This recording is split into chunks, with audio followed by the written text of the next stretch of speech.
From Studio 3 at Buzz TV, it's The Horse's Mouth with Tom McManus.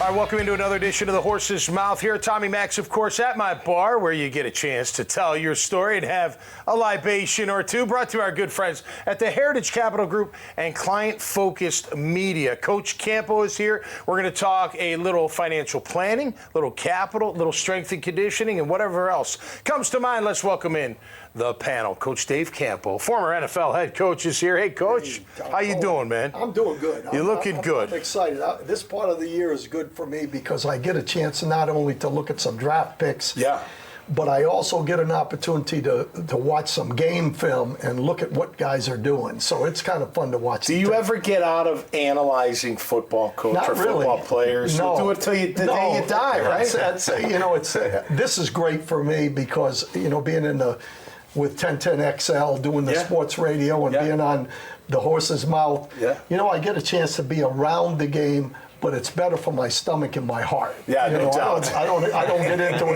it quite as much, but I'm still looking and analyzing, really. It's fun. Yeah, it is absolutely. fun. Great to have you, my friend. Thanks. Sheldon Halcrow is back from Kaleo Capital. How are you, Sheldon? Good. When you first were here, which was, what did we figure out, like 20 months ago, maybe? Yeah, 20 months. You had just come to the States and getting going, and now look at you, man. You're back at the bar, having a little whiskey, and doing great. Tell us about Kaleo and what you guys are doing. Well, 20 months in, I think probably best described as we've been very blessed. 20 months in, I think when we last spoke, I was joking, fresh off the boat, maybe a level of arrogance. We're a company that's existed for a number of years, and we've been managing wealth for fairly affluent and high net worth families in Western Europe and Africa. Okay. But arriving in the States, we had to take a step back and do some learning before we get into the game. Is there a lot of red tape with that? Like, it's a process trying to move your money into the States, or however you work that out? Is that a big long process? I would say the US plays by different rules. They're different to, I suppose the best way to explain is, Before we started, we were chatting Commonwealth countries, and I suppose given the company I'm in, if we're going to do a sporting analogy, the Commonwealth countries play rugby. Okay. Football's, they're aware of football. Most of them, and if you ask my wife, she says, well, it's the same game. Yeah. Right. It's just, you run with an oblong ball, you score in an end zone, you need some skill, strength, stamina, speed, probably. Right. But when you get you realize it's the same, but it's different. Yep. We mentioned you'd met my youngest, a 10-year-old.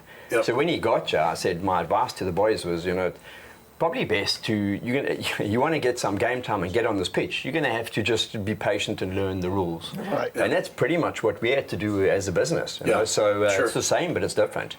You got to understand the rules. I think we've done a couple of other things which really accelerated what we're doing. Yeah. You get involved and you partner with a local expert. It's like having the coach at your side. Yeah. Someone that's so we've got a partner now. It's 40-year veteran of US markets. Okay. That's your go-to with these sorts of things. Listen, it takes a lot because you get you're all excited, you get the energy, the passion, but then they say, wait a minute, I got to take a step back and really figure this stuff out, right? It takes a lot for someone to do throw the ego to the side, right, and let's work on what's really important. Yeah, no doubt. Great to have you back, man. Absolutely. Good to see you guys again. We'll talk rugby in just a minute. Nick O'Brien's here. Hey, Nick from UNF, of course, and the Army Reserves. Thank you for your service. What's happening, brother? What's the latest? Hey, just running through the semester right now, staying busy, both sides, on the civilian side for me and the Army side. So it's been good so far this spring. What's the favorite kind of workout you like to provide for people? Is it like high-intensity training? Is it, where you're supersetting, you're doing a little cardio, a little weight? What's your favorite thing to For me personally, or to teach, either way? I do like teaching like Olympic lifts for those that actually like to do it because it's very technical too. It is. So for me, selfishly, it's a little bit fun to actually kind of go through it and actually tweak people and for them to see kind of the finished product. But it really depends on the sport I'm working with so that what we're doing in the weight room will translate to the field or ice or the court, whatever their kind of goals are going to be is Sure. what I try to make sure we're kind of facilitating in the weight room. It's amazing how, strength and conditioning has changed with different sports over the years. We were talking with Brian Sexton off the air about it earlier. You never used to lift for basketball. Now they lift. Golf, you never lifted. Now you lift for golf. Baseball, same kind of thing. It's different kind of lifting. Sometimes you got to have the elongated muscles that have a lot of flexibility and work that torque like a golfer. Sometimes you got to be a little bit bulkier to be able to run into people full speed. But it's amazing how it's changed. Yeah, some of those sports too are getting very technical, and they're getting advanced in some of the training. You look at some of the professionals, like some of the golf athletes that are coming up in the pro tour, and they actually look like quote unquote athletes now, and they're training differently. Basketball is training every single day, pre-game lifts. Baseball has strength coaches that travel on the road in college now. I think Jordan was one of the first to lift, because I remember when he started lifting, I was like, you lift before a game? And he did. He would go into the weight room. And it definitely changed the culture and what people think of as like, you're not the weight room guy anymore as a coach. They used to call us like weight coaches. Go see the weight coach. Go see the food coach, whatever it's going to be. But now it's kind of all encompassing, and there's a little bit more holistic view to it. And I think they see that there's a lot more that can be brought to you and benefit you from the weight room. Yeah, I think the weight room, to me, it builds mental toughness. Yeah, because sometimes you don't want to do that last set, and it's hard and it's heavy, and but you do it because you have to do it. It forms that little toughness. I think it's good for all of us. Definitely. Now, you're helping out the military as well, trying to get more programs with the military. Is that correct? So, do they have that in place for the most part, or? Yeah, they're starting to. It's pretty budding. It's been going on for a long time, maybe behind the scenes for a lot. But big Army, Air Force, Navy, and even Marine Corps starting to come up. Some of the PT standards and the testing has changed over the course of the year. I think they've put a lot more emphasis on the health and readiness for all those different branches.